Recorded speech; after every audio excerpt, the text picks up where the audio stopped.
Hey watch fans, Brad from Brent Miller Jewelers. And the blue Chronomat GMT just showed up on our inventory, and instead of reviewing it by itself, I thought I would give you guys the option of telling me which of these GMTs you prefer. Again, I have the Chronomat GMT here in my left, and in my right I have the Seiko SBGM245, both with blue dials, both with red GMT hands, both have dates.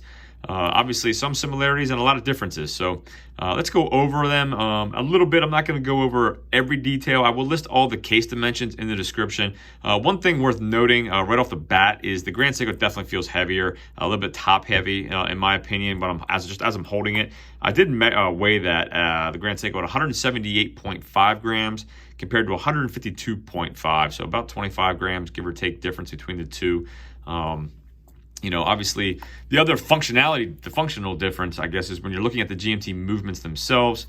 The Breitling is a GMT in the second position, the crown in the second position, you're moving the GMT hand. You do not have an independently operated hour hand, as with the Seiko you do. So one slight difference, however, you do have a quick set date function with your Breitling.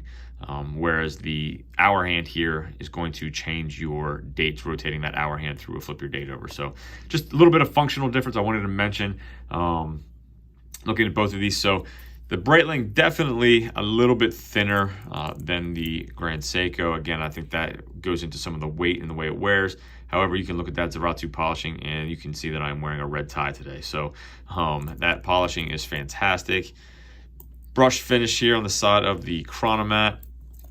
Integrated style case and bracelet here. Just overall, I think a thinner, lighter wear. Again, I'll throw these on wrist here just in a second.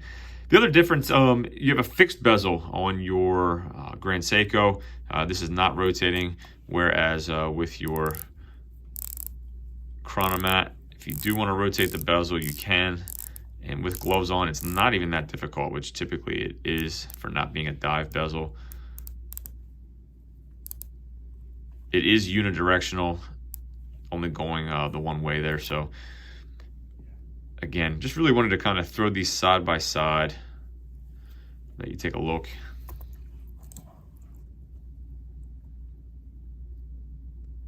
Personally, I do prefer my crown at 3 o'clock. I have a little bit of an issue sometimes pulling the crown out on the 4 o'clock position on this model specifically. Just don't know if my finger doesn't get underneath the crown as it should. But again, let me throw these on wrist. That's probably what we're looking at here. Again, I have a 6 3/4 inch wrist, butterfly clasp on the Breitling.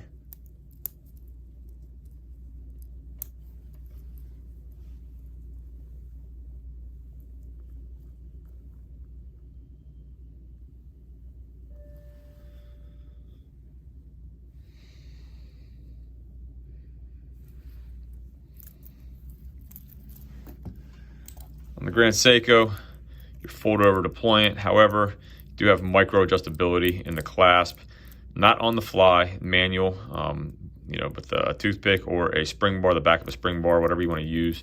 But you do have some micro adjustability. The Rolu bracelet, I am a huge fan of. I think it's comfortable. And this does sit well on wrist, even though it is heavier once it's on. I think once the bracelet would be sized, I don't think it's going to be an issue wearing this whatsoever.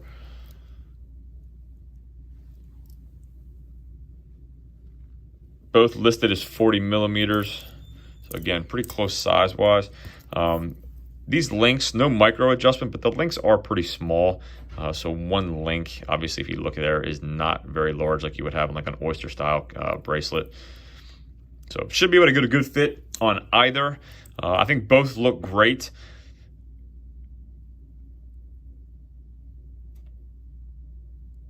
My light just went off, so I'm going to turn the light off here and we'll take a look at lume while it's off.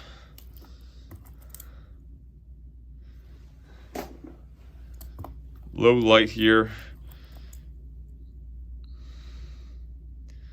A little bit more lume as expected compared to most Seiko models. So again, overall, I think they're both great models. I do prefer the Breitling. I like the Rolu bracelet. I like the rotating bezel. prefer the movement in the Grand Seiko, but both, again, options. Aesthetically, you got to love them. Pricing very similar, 56 and 5700, so almost identical in pricing. So let me know what you think of these two. Do you have a strong preference towards one or the other? As always, if there's anything I can do for you, email me, brad@brentlmiller.com, and we'll see you in the next video.